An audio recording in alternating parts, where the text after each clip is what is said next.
And Tigers. I am Mrs. Sharp, and I'm going to be reading chapters 15 and 16. Chapter 15. Flora woke up the next morning with a terrible headache, but also a change of heart. She staggered to her feet. "Enough," she said out loud. Sophia had been wrong when she had said pigs were like frogs. Pigs did have weapons. But what were they? Flora paced weakly back and forth. The chain around her neck clanked against the boards at every step. No answer came into her head. Flora ran her tongue over her teeth. They were great for chewing leftover scrambled eggs and watermelon rinds. But they didn't feel like weapons, and her hooves weren't sharp enough to put a hole through a paper bag unless it was wet. The door opened. "Good morning, Delicious." Amos dropped the food into her bowl and ran his hands over Flora's ribs. How was Amos's little sausage? Spit flew from his mouth with every word, and then he was gone. Flora fixed her gaze on the dark corners as she warily moved over her bowl. She didn't take a bite. Slither, click. She could hear tails sliding and toenails tapping just out of sight. Then a low tide of hissing rats flowed forward in a half circle in front of her. Flora realized she was more than 5 times as big as the largest one. None of them ever came up to her chin. That gave her some confidence, but not much. She wanted to stamp her feet, but she was afraid her trembling knees would collapse. She tried to calm her beating heart. In the center of the mass, the Rat King stepped forward.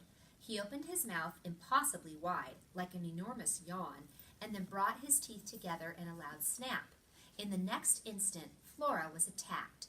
She swung her head, sending a couple of rats trembling. But it didn't stop the crush of fur and teeth. Some jumped on her back, while others went at her underbelly with sharp bites. She came down hard on her front feet, trying to stomp a hairless tail or two, but the rats were too fast. Flora scrambled backwards, and as soon as she moved away from the bowl, the rats called off their attack and scurried to get their share of slops. Flora looked down at her shoulders. They were covered with scratches and drops of blood. She felt dazed. Nothing had prepared her for an enemy so fearsome. Flora recalled Luna's attack on the barn rat.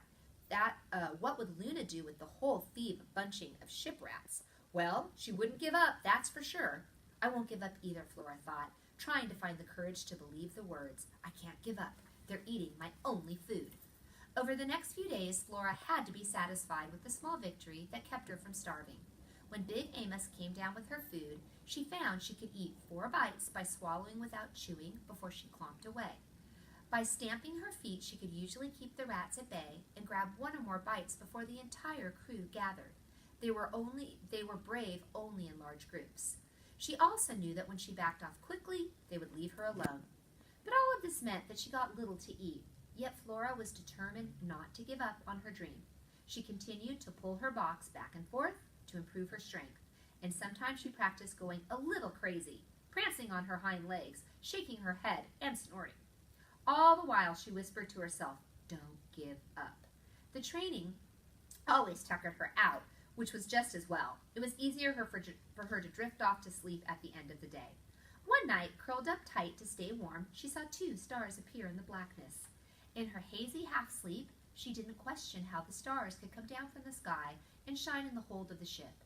She just watched the tiny glimmers of light and remembered that night on the dock. The 2 stars twinkled, and then they blinked. Flora sat up and grunted, her chain clinking softly. Stars didn't blink. She waited. The pair of lights developed a furry face around them. "Cat attack," said the face. "Sophia," squealed Flora, "you changed your mind. You came with us." Chapter 16. "Shanghaied," Sophia yelled. "Kidnapped, stolen, forced to come abroad against my free will. Join the club." But Flora was so excited she couldn't keep her front feet still.